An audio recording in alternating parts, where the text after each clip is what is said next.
Asia Central, donde en tiempos remotos se confundían las vías comerciales de la ruta de la seda, se extienden hoy estepas y desiertos interminables.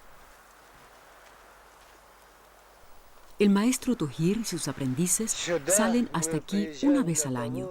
Las flores de la planta que él llama césped timúrida las hará secar y luego las quemará.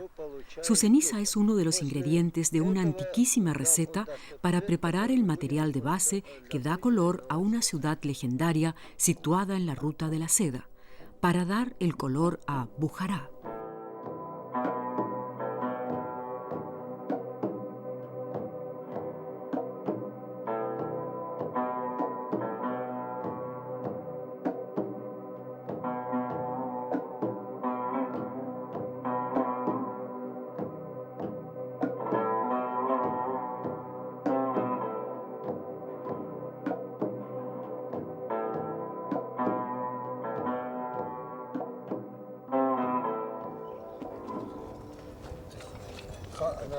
El maestro Tohir, en su obra favorita, con los azulejos de muestra en la mano, comenta el decorado y colores del portal mayor.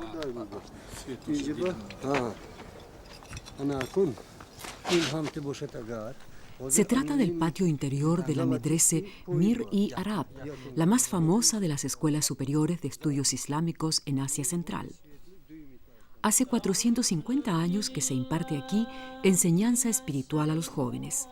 Hoy residen aquí 120 alumnos en régimen de internado. Se les instruye en geografía, lengua inglesa y deportes. Aprenden la lengua árabe, estudian el Corán y ensayan la artística entonación de las suras, que requiere cierta práctica.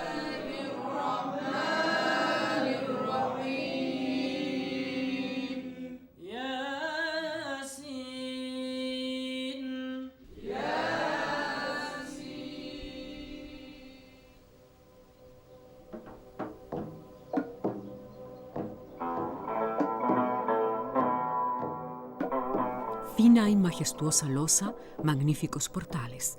La ruta de la seda dio mucha riqueza a la apartada ciudad de Bujará. Atrajo a comerciantes, artistas, científicos e islámicos eruditos. Durante mucho tiempo fue el centro espiritual del Islam en Asia Central. Bujará, una ciudad que resuma sabiduría. También una rigidez inexorable. Quien atentaba contra los deberes religiosos era lanzado a la muerte desde el minarete.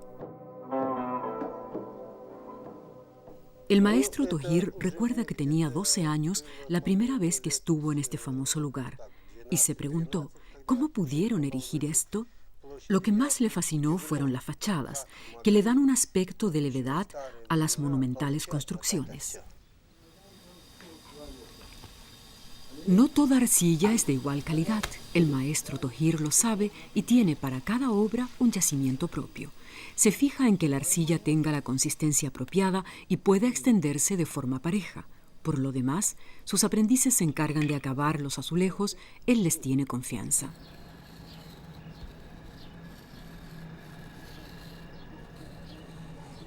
Pero cuando se trata de vidriado, ahí es el jefe en persona quien prepara la mezcla.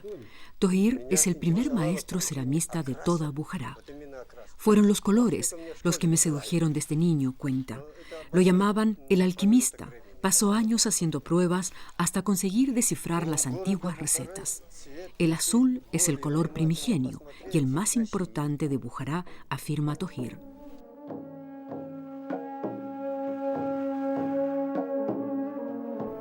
Los primeros azulejos vidriados surgieron en el siglo XII, pero Bujará es mucho más antigua.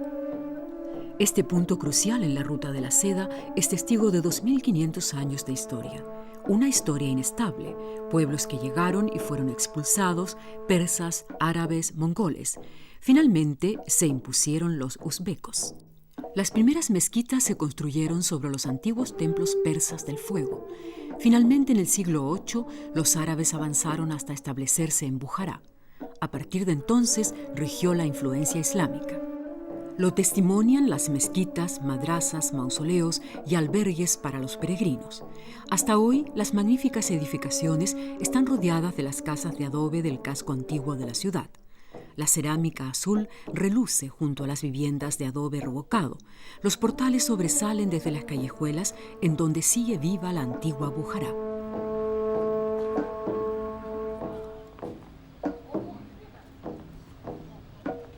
Solo las amplias plazas están vacías, pues la gran época de los bazares quedó atrás hace mucho tiempo. La ruta de la seda, en todo caso, cruzaba el corazón de la ciudad, y en sus encrucijadas se hallaban los grandes mercados.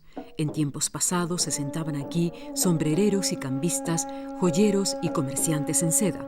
El mercado era muy bullicioso, entre los vendedores que ofrecían sus mercancías a gritos, los camelleros que llegaban hasta aquí y los esclavos sobrecargados de mercancías.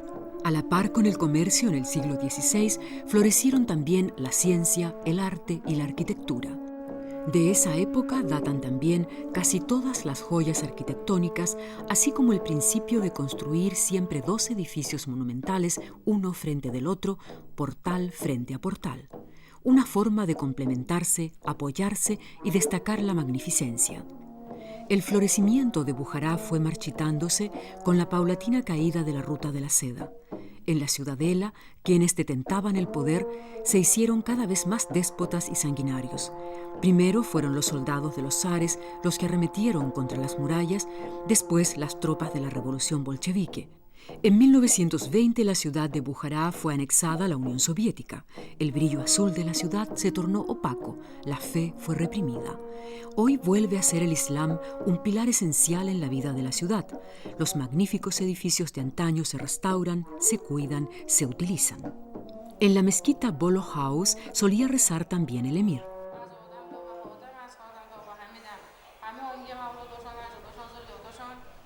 Los incontables mausoleos de la ciudad vuelven a ser meta de peregrinos y en las callejuelas ha vuelto a ponerse los estandartes de las tumbas. Muchos viven otra vez según la doctrina coránica. Dan limosnas, por ejemplo, y especialmente los viernes, antes del rezo, se hace una visita al hammam. El Islam no se vive con fanatismo, sino con naturalidad. También en la madrasa Mir y Arab.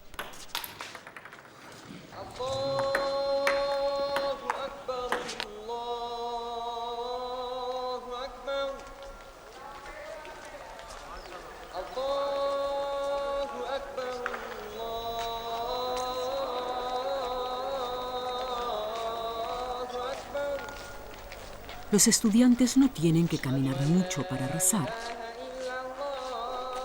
Justo enfrente de su madrasa está la gran mezquita de los viernes, la mezquita Kalán, la mayor de Asia Central, cuya construcción se terminó en 1514. Junto con el gran minarete, que tiene aún 4 siglos más de antigüedad, escuela y templo coránicos constituyen el principal complejo arquitectónico religioso de la ciudad. Recibe a los creyentes con sus formas claras, su paz y su grandeza para el rezo de los viernes en Bujará.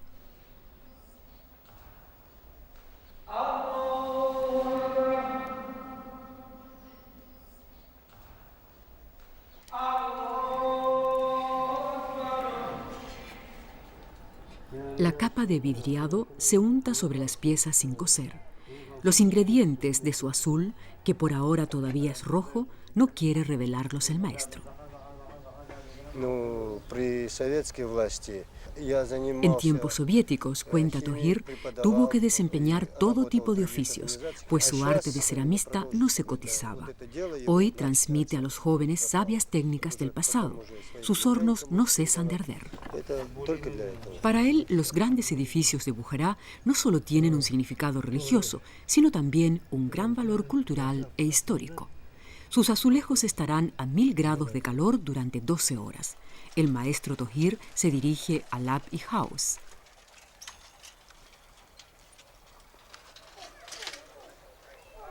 House significa estanque.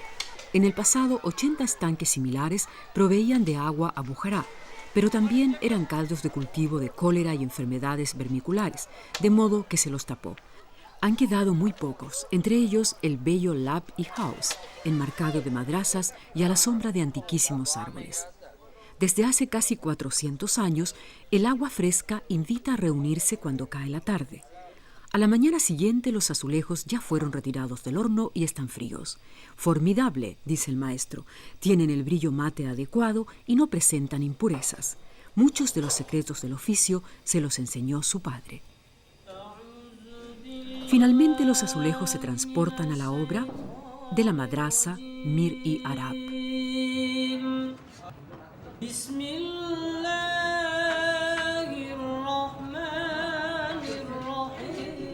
Mientras algunos estudiantes aún tienen clases, para otros ya empezó la pausa de mediodía. Y en los talleres provisionales de la escuela se ocupan de los bellos azulejos en el sentido más etimológico del término del maestro Tohir. Se les quiebra y pule para armar los complicados motivos ornamentales de Bujará. Vaciadas con yeso sobre las placas, las finas losas recubren finalmente el portal de la escuela islámica. Muchos de los ornamentos antiguos se han perdido. Son los propios artesanos quienes completan las losas según su criterio y sensibilidad, ciñéndose a las bases estilísticas y los medios antiguos. La secular madrasa pronto será restaurada también por dentro. Bujará, la perla en la ruta de la seda, recupera poco a poco su antiguo esplendor.